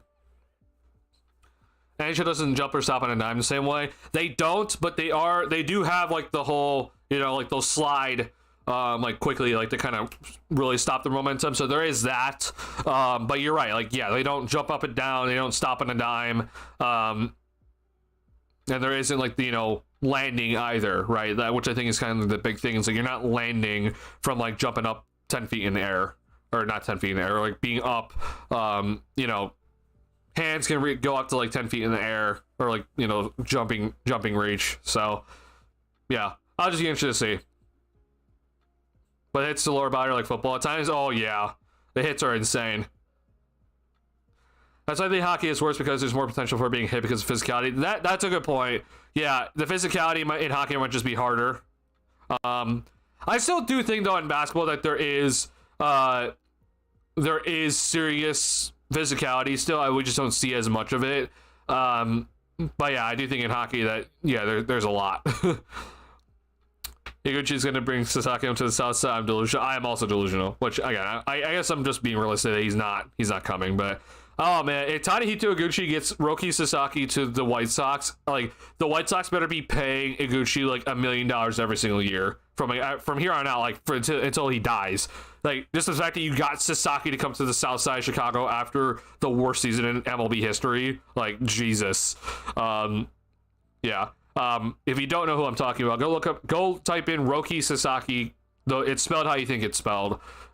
He's the next Japanese phenom. He's not a two-way player, but he's the next coming like star pitcher from Japan. But he left Japan earlier than we thought, because he's overall he's having a he's had very good seasons in Japan, but he is coming earlier to the MLB because he wants to just get here. But he was interested well, the thing is that he's not 25 yet. But if he was 25, he'd be getting paid a big contract. But he's only 23, so he's not able to get paid a lot because he's technically a rookie then. So yeah, if the Sox get Roki Sasaki, oh my god, I'd be so happy. We'll still suck, but yeah, that's the next coming guy. For baseball, I know it's not a baseball channel, but I can talk baseball for a while too. Is this correct? Oh, this is Q2 actually. Okay, perfect. So just want to look at this really quickly because this is second half stats. Second half stats for the Bulls. There's a shooting. Dear Lord, this is bad. Props to the Celtics defense today. Just really good defense. 3-2 zone killed us. Celtics overall shooting though in the second half, as you can see, much better. Compared to the first half, this was the first half shooting wise for the Celtics, significantly worse. So just want to quickly point that out. Glad that I got the glitch to be able to show that.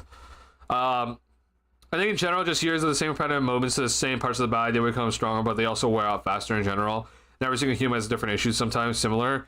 I do think that like there's the repetition. I think when it comes to like how strenuous basketball can be, I think it actually hurts more than it does like build up. And at the end of the day, just humans just deteriorate at some point. So it just kind of is what it is. Yeah, pressure and torque on knees when spraying ice on stops less. That's what I'm most concerned about. There's other physicality in the NBA. I think people that watch don't realize push-offs on offense picks, etc. But then also just this, if you think about it, right? I think that like with how fast the game is now, like that puts more stress on your body, right? Like people don't want to talk about it because they say 90s was always better, but I mean it was just a slower game back in the 90s, right? Nowadays though, you're running up and down the court a lot, so like that just puts a lot more stress on your body. And then after, not to mention then after, like you're running up and down the court constantly, but then also you have to jump, you then also have to defend hard. Like it's like you're exhausting yourself, and then you have to go and do these things too. So that's the reason why it's like I just wonder if like for knees specifically, I just think just the overall wear of like playing up and down in today's era, it just puts more stress on your knees than maybe other sports do. But that it doesn't have like hits like football or hockey. So yeah, New Japan being the best at baseball league comes down to the major ace of diamond the rest of the amazing baseball anime. It's like how volleyball took off with haiku. Unfortunately, I don't watch anime, but I can kind of understand a reference. The only thing that builds up is shin's cartilage when you kick with it. Everything else slowly grinds and gets worse. So yeah, I kind of figured. Landing on hardwood floor with no protection sucks, even diving. Oh yeah. Hence, Caruso, I'm concerned with how long he's going to last, but yeah. I mean, this falls for fouls definitely isn't helping him on the hardwood for injuries. Oh my god, yeah. And B just falling with how big he is and how much he weighs, like, that does not help his knees whatsoever. When, like, the other guy that and it's not, I guess, because he's also a smaller guard, but the fact that he lasted pretty long with his athleticism shows just how crazy athletic he was. But Russell Westbrook would fall a lot. Not just on, like, when you try to go for dunks or layups. Russell Westbrook would fall on his jump shot a lot. Like, he would just jump, but because his normal motion is he kind of just, like, leans forward a little bit on his jump shot. So he would kind of run into his defender sometimes, maybe not intentionally, maybe sometimes intentionally, but he would just fall a lot, on like every jump shot that he took. You would see Westbrook just like fall. And that I'm sure probably didn't help him, in terms of his overall, athleticism and knees. But let's just be real though, when it comes to Westbrook, bro, like, I mean, he's a smaller guard, reminder, because he is like 6'4", or like he was listed as 6'3" for a while, but he is 200 pounds, so he does have like the extra bulk to him. But the fact that he was so fast is like being a little bit bigger, but he was again smaller. But we saw his athleticism like last kind of a while for him. I mean, like, we saw his athleticism kind of hit that decline at like age 32 in Washington.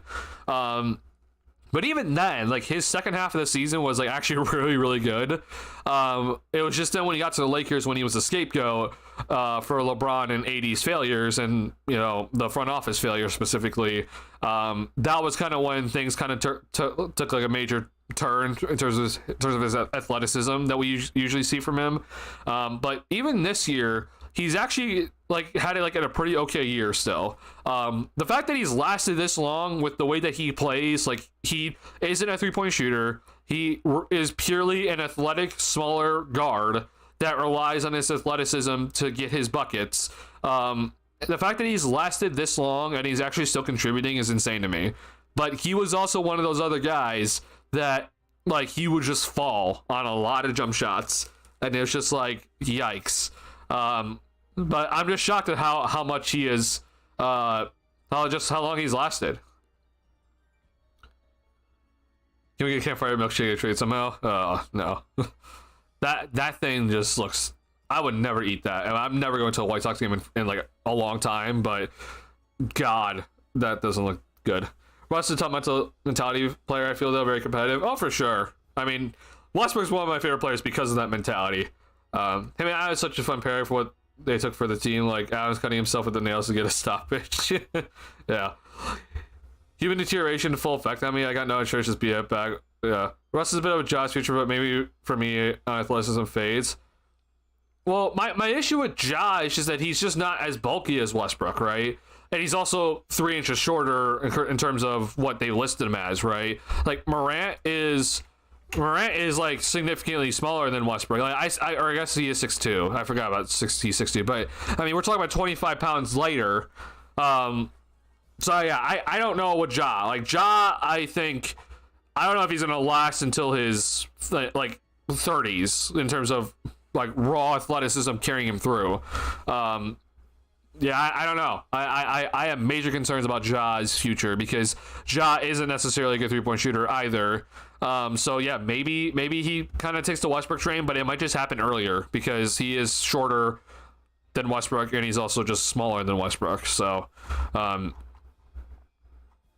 yeah, I mean, yet again, we're having this discussion because it's just like the small guard in the NBA is a scary thing to think about because if your team is solely reliant on that guy, and especially if they rely on athleticism alone, I don't know. Like, I don't know how long you last. Curry is going to be interesting to watch because the fact that Curry has been like this damn good for such a long period of time is crazy to me. Now, I do kind of wonder if, like, some of the games he missed early in his career maybe kind of helped him. But let's just be real. Like, he played a lot of games, like, even after some of his significant injuries that he had. So, I mean, the fact that last year he was age 35 and averaging 26 points per game is insane to me. This year, I don't know what's exactly happening with him this year. He does look a little bit worse overall, but in terms of his standards, like, he's kind of still at his standards, just that he's only playing 30 minutes a game. He's taking less shots because he's playing less minutes. So I still think he's still there. Like, he's still himself, but it kind of remains to be seen. But I mean, he's small. He's a 6'2", 185-pound guard. That's small, but he just is the best shooter of all time. Hence why he's been able to last for so long. We'll probably never see another 30-point season from him again in terms of points per game, but and that's obviously just due to team construction. But I think that with Curry, like, the fact that he's lasted this long is just insane to me, which yet again shows you just like how insane it is to see that guys with medicine nowadays, with just technology nowadays, like, it's insane to see that some of these guys can last a long time. That's why with Morant, I'm just interested to see, because I'm concerned about him because he isn't a 3-point shooter.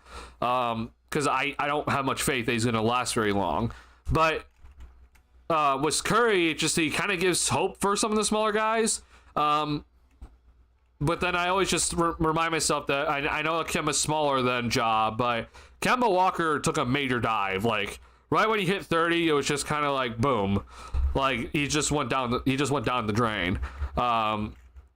Which sucks. Like, I don't ever like seeing this, by the way. I don't think this is a good thing. I hate seeing it. But I just am also aware of how this works. So yeah, I don't know what exactly is going to happen with Ja's career, but the fact that like Westbrook lasted for so damn long, and you know, with Curry and his longevity, like maybe Morant can like kind of figure out ways to extend his career where he's still like a really damn good player into his 30s. But yeah, also mid-air collisions which are better than an landing ground, which force bigger how you're landing right now. Oh, I mean, yeah, mid-air collisions and then how you land when you're not able to fully control your landing is just like, ooh. Russ after injury is also crazy. Yeah, I mean, Russ tore his meniscus. I always forget, did Russ tear his ACL? I don't exactly remember all Russ's injuries. I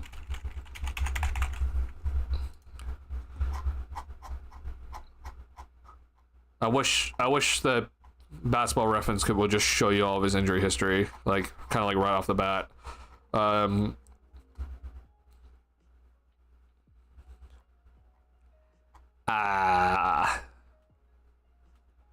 It's okay, whatever. But I know Russ tore his meniscus. Russ has had some pretty crazy injuries over the career of over his entire career.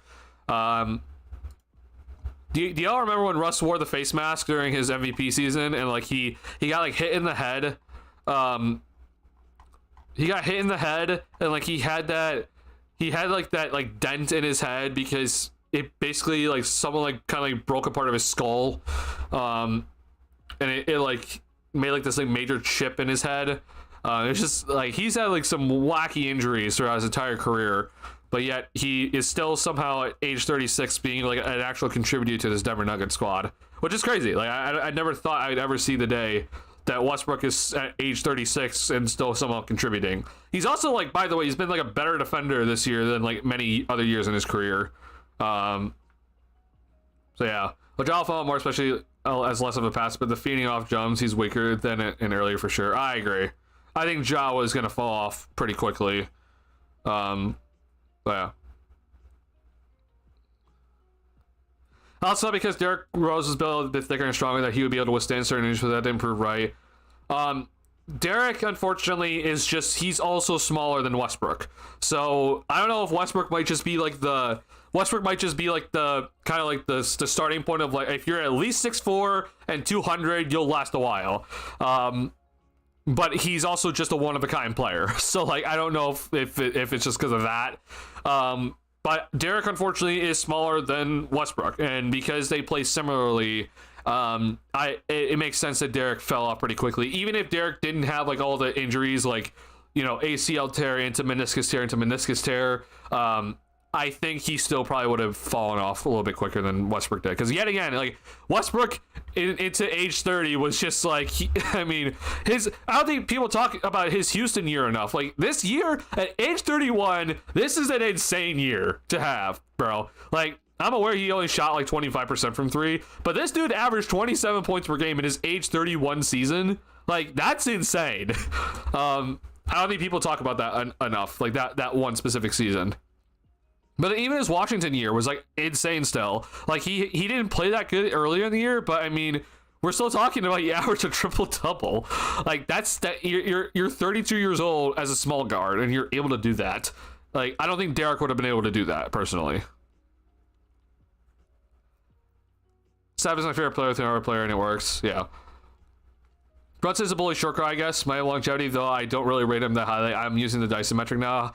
How do you do against Dyson guarding you? Is your level as a G? Oh, I also don't think Brunson's career is going to last that long either. Like, I'm being dead serious. I don't think Brunson's career is going to last that long.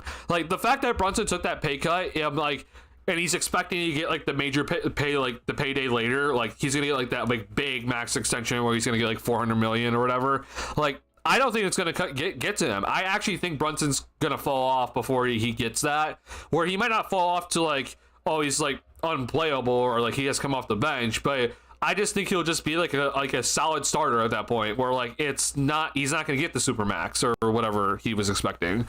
So yeah, I just don't know. I really have a very, I have a big like major concern for Brunson moving forward because I do not think he's going to last. The good news for him, though, is that he was sort of kind of off ball earlier in his career, so maybe he took less hits, right? So you might just have like less wear and tear on his body because he just didn't play as much, and he was in a different role, so he just didn't do as much, right? But I am also concerned when it comes to Brunson's longevity because even this year he's not having as good of a year as last year. The percentages still kind of show like he'll be fine for this year, but I don't know, bro. Whenever when these guys hit 30, I get scared. I really just don't have much faith in them moving forward to like kind of keep up with everything. Plus, bad helped Brunson a lot and Luka. Oh, I'm sure he did. Yeah. Yeah, Brunson also has a 3-point shot, so like that should also help him extend his career. But yeah, I have my concerns because Brunson plays like he's like the old school type guard, right? Where he isn't afraid of contact. He's able to get into the paint and do like all these crafty moves, but and like finish amongst the trees pretty effectively, even though he's small. Yeah, I'm also concerned though when it comes to Brunson. Now, like here's another guy, right? Here's another guy that I don't think people talk about enough when it comes to like kind of just hitting a wall. In terms of like, oh, you hit 30 and like boom. Tony Parker. I mean, Parker obviously. I think Parker had a pretty lengthy career overall. It does help that like the Spurs were like very damn good throughout this entire time. But like I would say like this was probably like this right here was like his best year. So like I mean still pretty good. He very clearly didn't have the same athleticism as before, but I mean this is still pretty damn good for Parker. But a guy that didn't have a 3-point shot that was consistent enough, and then suddenly you hit 33 and then boom, it just is like you just kind of go down a drain. And then suddenly he's out of the league like just like it just seems so fast.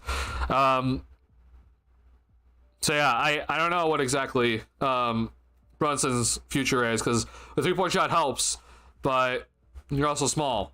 So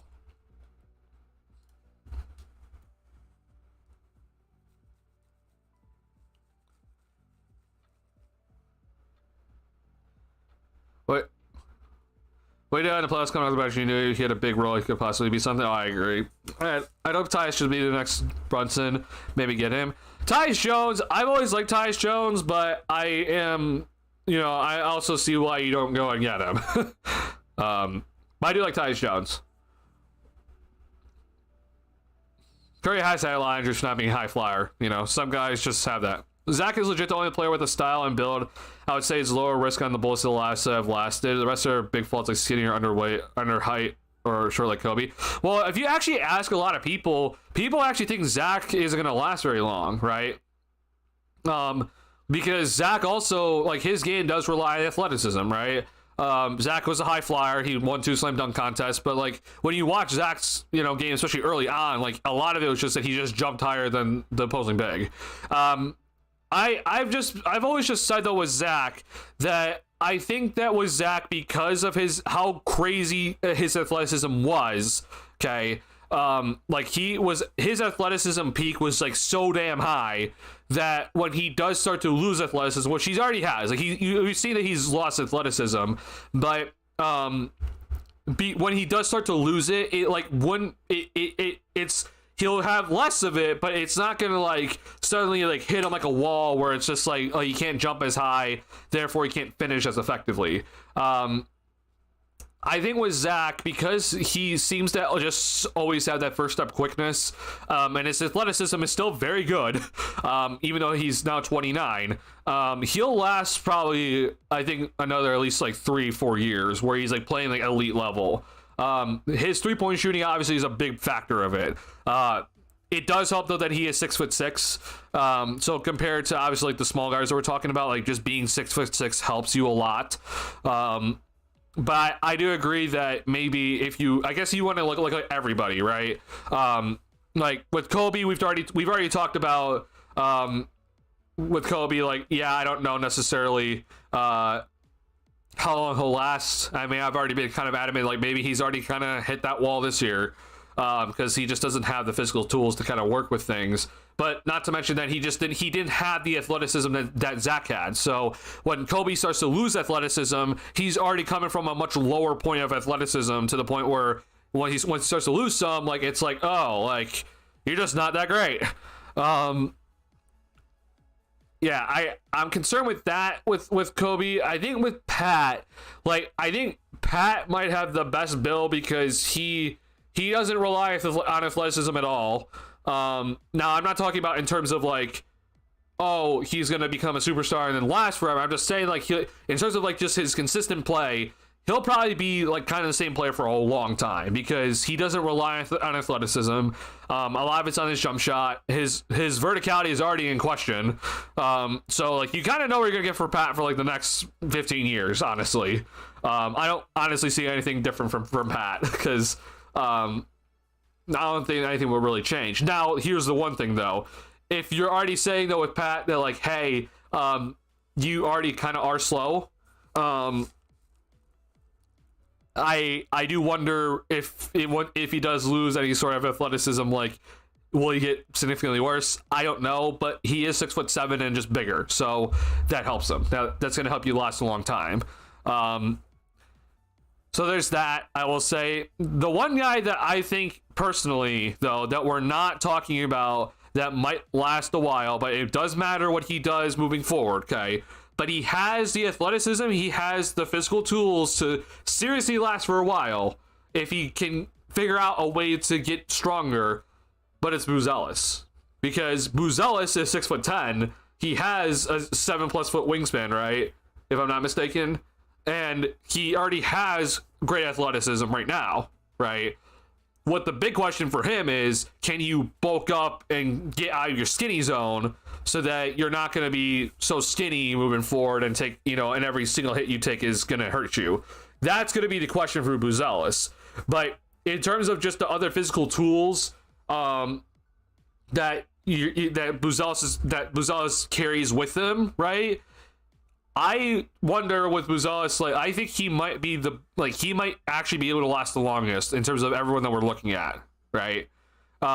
Because the way that I'm just going to point this out, I'm not saying Buzelis will become Giannis. I'm not saying Buzelis will ever be close to Giannis. But if you're questioning if you're questioning his skinniness, well, Giannis was damn skinny when he came to the league. Okay, like, he was so damn skinny. So it's about if Buzelis is able to bulk up, right, and get stronger so that he can take the hits, right? He has the physical tools. Again, he has a wingspan, he has the verticality, he has the height, right? So he'll last a long time. Not to mention that his jump shot has a high release point, so that's just going to help him in terms of his shooting. So that's I think personally with Buzelis, that's going to be interesting to watch, because if Buzelis is going to stay skinny, he won't last that long. Because I mean, we'll see. Like, it would matter, I guess, what position he actually does play, but he wouldn't have, at least in my head, as long of an NBA career that he would have if he does bulk up to like the proper point. I should also mention, like, I don't want him bulking up to the point where it slows him down. But he obviously needs to get stronger, which he'll be able to do in the next few seasons, and not like, lose speed or, verticality, because he'll be fine. But you can't obviously bulk up too far, right? So there's that sort of balance. The other thing I will say, that when it comes to Zach, right? Zach recently, especially for this year, I know it's not like we don't actually like fully see it, but maybe I can I'll try to pull it up on Twitter, but this year, actually, for Zach, coming into this season for Zach, he actually lost a few pounds. Like Levine has kind of recently, like, if you look at Basketball Reference, like, Levine's kind of like always, I typed in basketball. If you look at Levine's recent like kind of weights, like, he's kind of always been like 200-ish, right? I think this year he came in at like 195. And this is just kind of like to make sure, like, his speed, like his burst of speed, his first steps quickness, and especially in the open court, like, that's just gonna help him just kind of stay lighter, right? it'll also help him get a little bit higher off the ground when he does jump. So I do think like Zach has kind of, he's been trying to like in like previous years, like he was trying to get bigger so he can finish through traffic better. But I think now for him, like he's like, okay, I'm kind of fully built now. Like I just kind of maintain my weight or maybe lose a few pounds so I can maintain my quickness as I get older. And I think he's done the proper thing with that. So, but I'm trying to figure out if I can find. God, I'm gonna lose my shit trying to figure this shit out. But hold on.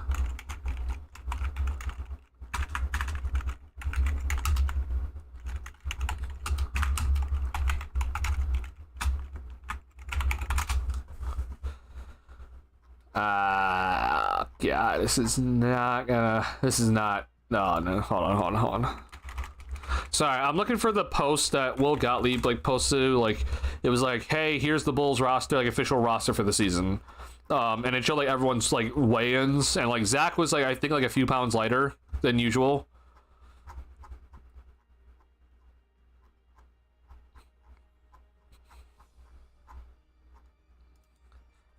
God, sorry. I genuinely hate Twitter. Like I genuinely hate X. Sorry, I hate this platform so much, bro. But yeah, I can't live without it. Like that's the thing. I can't live without Twitter. I still call it Twitter because I hate saying X. But like, I hate it so much, but I need it. Like it's the only way I can keep up with the NBA. Okay. Really quickly, I just want to see if maybe NBA.com has it because they have the official weights. No, this also says 200.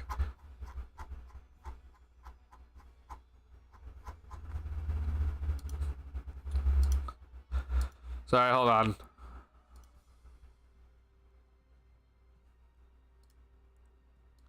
What? Bro.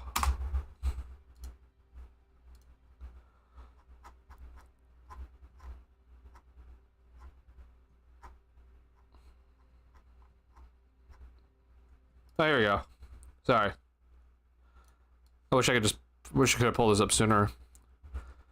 Oh no, actually Zach's at 205 this year. I'm just wrong then. Oh, maybe. I don't know. Zach, I thought Zach actually trimmed down this year. When I looked at Zach, I thought he looked trimmer. Maybe he was at 210. Maybe I'm just wrong.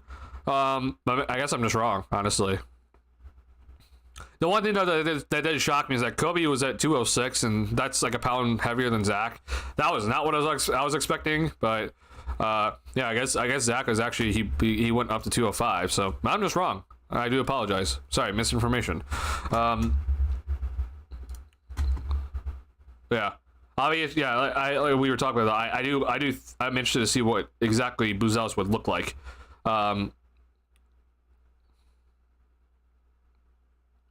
Sorry, music. I don't know why it stopped. It shouldn't have stopped. 33 is drop-off range. I mean, I think that's like in terms of like the typical player that's drop-off range. Like let's just take this for example. So like let's just take Paul George. Okay. Now Paul George. Sorry, not George the Paula. Paul George. Now Paul George obviously had a significant knee injury, right? We're talking like significant knee injury and or leg injury. Sorry, his broken tibula and fibula. And like so he had that happen to him, and then he's had other injuries throughout his career. But for George, the fact that he lasts like he's been able to just last longer because he's taller. He has he's 6'9", or I guess 6'8". Sorry.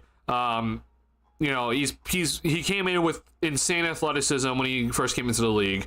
That obviously went away a little bit when he had the injury. And like I think this is not like I know like we're seeing that he's falling off a cliff now. Like I don't think this is going to be his season-ending stat line. Like I think he'll get back to over 20. But like if he gets back to over 20 though, I don't think this is necessarily like a hit. Like he didn't like take a dive, which means that like. Just basically what I'm saying, like for Zach, like I don't know what it would be for him. Like I think Zach can like play at like an elite level for like maybe like the next 3 to 4 years. But then, like, after that, though, what happens? Because the player that's always been kind of his comparison, at least for a lot of people, has been Vince Carter, right? Vince Carter had a very damn good, like, many years, right? But then it's similar with him, where it's like he hit 30, and then, like, this is still, I would consider this a pretty elite year still. I mean, like, it's basically similar numbers of this year, just overall less points per game. I guess even this year too. So maybe this is actually just maybe I'm just wrong. But when he got to Orlando, it was different, right? Like Vince Carter was just not the same. So that's age 33, like how we're saying, like for Zach. Like so Zach, this is Zach's 29th year or age 29 year right now. We're currently seeing. So I think next year he's going to be still the same. I also think the very next year he'll also be very similar. And then age 32 will kind of be like the testing point, kind of see where he is at. And then 33 is probably where he might drop. But I would probably say, though, even still at age 33, he'll still probably be a very good player.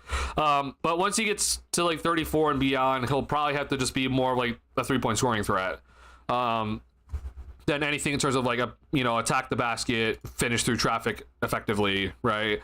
Because I don't necessarily know if that's going to be something he'll be able to do at that age. But we'll see. Because my hope for Zach is that, like, when the decline does start to happen for him, like, it isn't like just a massive drop.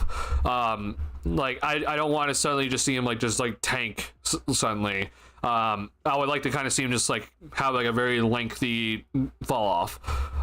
With his 3-point shooting, that might honestly be the case because his 3-point shooting is that good. So hopefully, Boozy feels like, yeah. They put him in there, but once he shows he can bulk a little, not too much, but losing mobility just, but yeah, he just can't with Buzelis. When he does gain weight, he just can't bulk up too much. So yeah, he'll just have to kind of stay like a solid baseline of like, okay, here's my target weight, and I just got to stay there. Don't try to get an extra, 3 to 4 pounds or whatever, because that actually does affect a lot, right? When it comes to being able to move quickly or not. BM had the longest NBA roster potentially, though, due to starting the youngest, not due to the other factors as much. So in terms of just like how many years they have left overall for like where they are now, Giddey might. My only thing with Giddey that I'm just really concerned about is just that like because he isn't that athletic, and I don't know about his 3-point shot. Like I'm just concerned like what teams will look at with him. He might, physically capable be still able to play for a long time, but like, what do teams think of him? Like, is he just gonna suddenly be like played out of the league? I don't know. I hope not. I really hope that 3-point shot comes around, and then a guy that's 6'8" and can shoot well, that will last you a decent amount. So I'm hoping that he'll just last. So yeah, sorry, I missed the Vooch logic. Vooch's game seems like he could play till 40 if he wanted to, because how worse his defense can get. Right? Honestly, yeah, I can see that, but I will say though with Vooch, it's when he starts to really slow down, like he might just be like that's when he'll be like unplayable. Yeah, Zach was sure, but I think it's more tone. Yeah, I guess I actually thought Zach went down to 195, but I'm just wrong about that. I can't believe he actually gained weight. Don't leave me by type for Matas. I hope bigger. I always forget how like Mike Dunleavy was actually pretty big, and he was also pretty tall, which people don't remember. 6'9", 230. I think for Buzelis, I might want him just to be like a tad bit like actually like a little bit like on the smaller end, where like I don't want 230, but like 225 for Buzelis might be like the proper target weight, and just make sure it's like in the right spots. Like again, he's 209 right now. So like 225 maybe. What is, sorry, I tipped in 230 just because I was thinking about 230, but what is Jimmy Butler? Because I know Jimmy's kind of bigger. Yeah, so Jimmy Butler's 230, so yeah, maybe it's 230 for Buzelis, somewhere around there, like in between like 225, 230. I don't want 240. If you're wondering about Giannis, so Giannis I think is 240. Yeah, he's 242. Again, this is just off of what Basketball Reference has, so I'm not entirely sure what exactly it is. So, hack is how you're checking for ways because so many have different. Yeah, I used just what I showed you, which was that was the Bulls press release. So I'm just gonna trust the Bulls press release personally. I would hope that it's correct, but yeah, I don't know. Basketball Reference, obviously, it's they've had different weights. So yeah, things change. Actually, now that I think about it, is Giannis still 242? I actually think Giannis might be just a tad bit bigger now. Yeah, he's 243, so similar.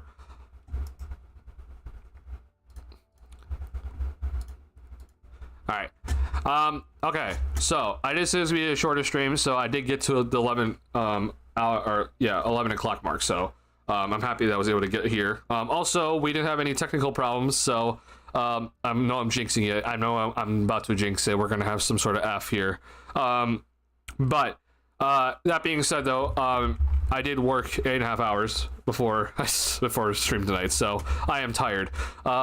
So I want to say thank you guys so much for hanging out with me tonight. I know we didn't talk a lot about this Bulls game, but I think we don't really need to talk about this one too much. Kind of expected. Overall, I mean, it was a little bit disappointing because I wanted the Bulls to at least kind of have like a close game just to kind of see what would happen. But Celtics are the Celtics. They're the reigning champs for a reason. Next game is going to be on Monday for the Bulls against the Milwaukee Bucks. They're at home again, so Bulls get to stay at home. Bucks are coming in off of, I think their last game was a loss, right? Oh no. Okay, sorry. They just played the Wizards today. But I know that they lost to, who was it? I don't remember that. I know that, it was Cleveland. That's right. Okay, yeah. So they're coming off a win against Washington. And they're in Milwaukee, so they don't have to travel really anywhere. So we'll see how this one goes. I don't really have much faith for the Bulls in this one, just because the last matchup for the Bulls versus Bucks wasn't that great either for the Bulls. The Bucks size just absolutely just killed them. And even in that game, right, Zach basically went off in this one in the first half, if we remember. Yeah, I'll go to this box score. But like Zach had to go off in the first half just to keep the Bulls in it. And that I don't know if Zach can like just do that again. Sorry, I don't remember what exactly the day was. So give me a second. It was the 20th.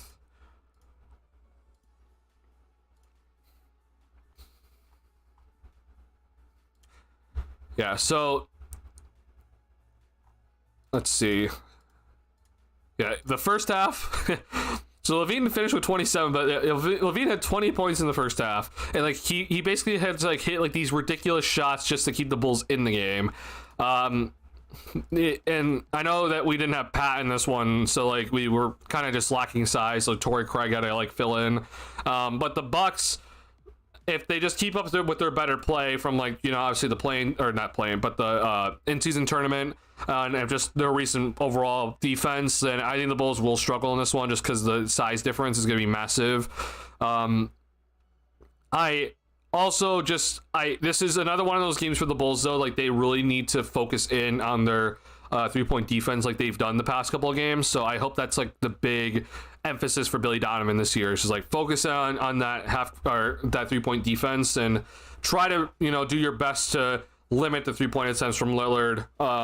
And suddenly Taurean Prince is like one of the best three-point shooters in the world. So that's something just like to just keep an eye on for this game, because the Bucks suddenly have been better recently with their three-point shot. Well, you might not. NBA.com doesn't allow you to filter via. Am I tripping? What the heck? Is this really a thing? I'm not able to like. Okay, I didn't know that actually. That's actually crazy to me. So like I'm able to just do this, but then I'm not able to go to players and then filter via. Oh no, there we go. Okay, Jesus, that was insane. I was like, wait, what? We're not able to filter via 3-point percentage? Like that's insane. But anyway, Taurean Prince is shooting 50% from three. I know it's only on 3.6 attempts, but that's a guy just to watch. So yeah. We'll see what's going to happen in that game. I don't have faith. Lillard obviously missed the Cleveland game. Did Lillard play in the Wizards game tonight? Oh, I forgot. Giannis was also out. Oh, right. Yeah, okay, so they're both their guys were out. Crap. Okay, maybe not. Maybe the Bulls are gonna win. No, I think that the Bucks will be playing fully healthy. So yeah, yeah, we'll see though. We'll see if we'll see who misses that game specifically. Yeah, I don't know. I don't have much faith. If even just if Giannis only plays, then I don't have much faith at the end of the day. Once again, thank you guys for all checking out the stream. I sincerely do appreciate all the support this year. If you have not already, please hit the like button on the stream. Helps me out a ton.